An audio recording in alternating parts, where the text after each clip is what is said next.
Hello everyone, welcome back to my channel Arpita's কুইন্নাম। আমি অর্পিতা। আশা করছি সবাই খুব ভালো আছেন, সুস্থ আছেন। আমরা খুব ভালো আছি, সুস্থ আছি। তো এর আগের ব্লগটা যারা দেখেছেন নিশ্চয়ই জানেন যে আমাদের ট্রেন 5 ঘন্টা লেট ছিল।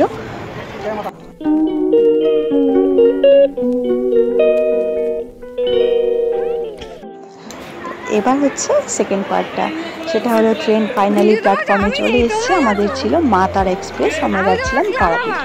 তো মানে এটা আমি আরেকবার রিপিট করে দিলাম, কারণ যারা যারা এখনও পার্ট 1 দেখেননি তারা এটা দেখে জানতে পারবেন যে আমরা যাচ্ছিলাম কোথায়, আর অবশ্যই পার্ট 1টা দেখে নেবেন।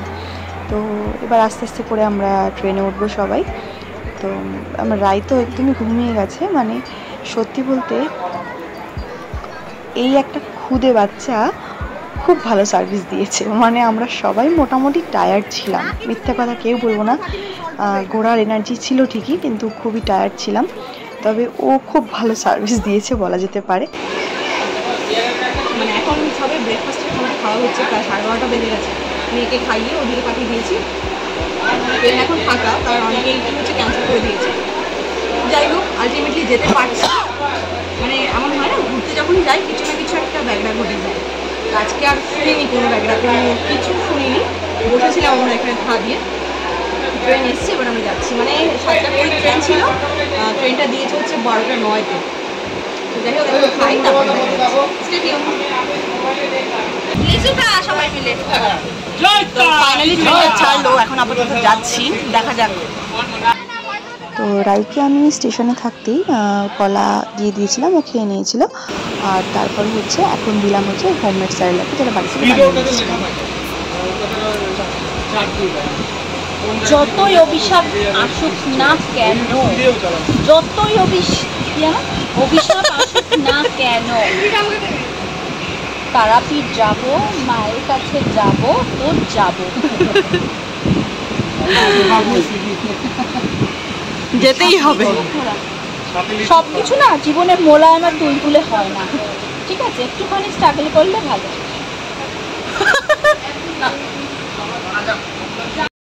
বলো তো, তুই রাক্ষসী আমাকে ভিডিওটা নিচে দিয়ে একটু পাবলিশ করে নিস। বলো তো, বলে দাও তো, কিছু বলে দাও তো।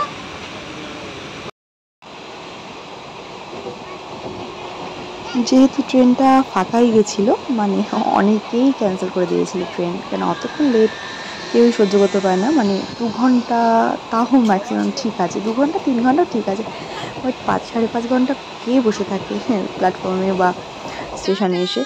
তো যাই হোক, ওই যে দেখতে পাচ্ছেন আমাদের পেছনে ওই ভদ্রলোক, উনি শুয়ে পড়েছিলেন আর উনি আমাদের সাথে খুব মজা করছিলেন আর কি। আর বৌদির কাছে দিয়েছিলাম মেয়েকে, কারণ এদিকটাতে কী হয়েছিল, রোদ পড়ছিল। যাওয়ার সময়টা আমরা একটু যে দিকটাতে বসেছিলাম সেদিকে রোদ ছিল, তো বৌদির কাছে দিয়েছিলাম, কারণ ওই দিকটাতে একটু হাওয়া আর রোদটা একটু কম আছে। আর বর্দি এখানে একটা পুরো গোটা সিটে শুয়ে পড়েছিল। তো যেহেতু আমাদের মানে যে টাইমটাতে হোটেলে পৌঁছানোর কথা ছিল, আমাদের ট্রেনটা এসেছিলো সেই টাইমটাতে, তো আমি রাইকে ব্রেকফাস্টে কলাটা দিয়েছিলাম, আর ট্রেনে বসে ওর লাঞ্চটা দিয়েছিলাম, যেটা কিনা ছিল হোমমেড স্যারেলাক বললাম আমি, যেটাতে চাল, ডাল, বাদাম আরও অনেক কিছু রয়েছে।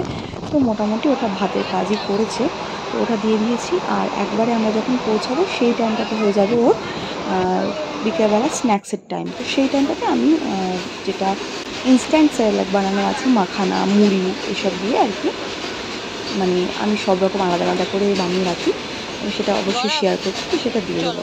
ফাইনালি আমাদের ট্রেনটা আমাদের ডেস্টিনেশনে চলে এসছে, মানে আমরা তারাপীঠ স্টেশনে নেমেছি। এটা এই যে তারাপীঠ স্টেশন।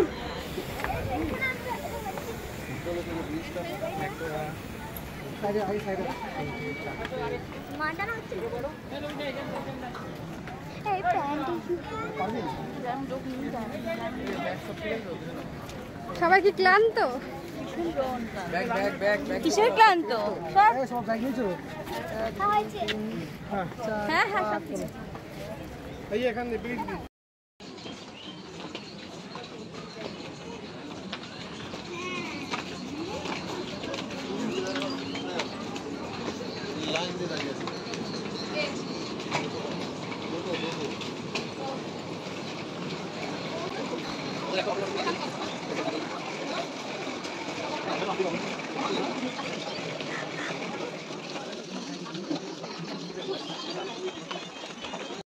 কিছু কিছু জায়গাতে দাদা আর বৌদিকে বেশি দেখতে পাবেন, কারণ হচ্ছে কিছু কিছু ব্লগ দাদার ফোন থেকে বৌদির ফোন থেকে করেছে ওদের ব্লগের জন্য আর কি।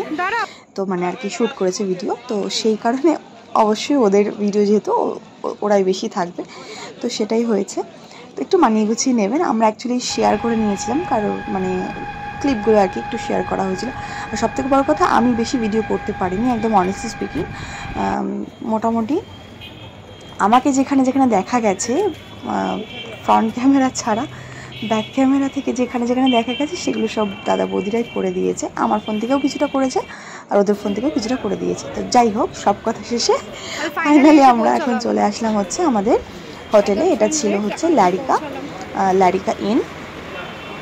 তো একটু ভালো হোটেলই নেওয়া হয়েছে, কারণ বাচ্চা কাচ্চা নিয়ে যাওয়া আর কি।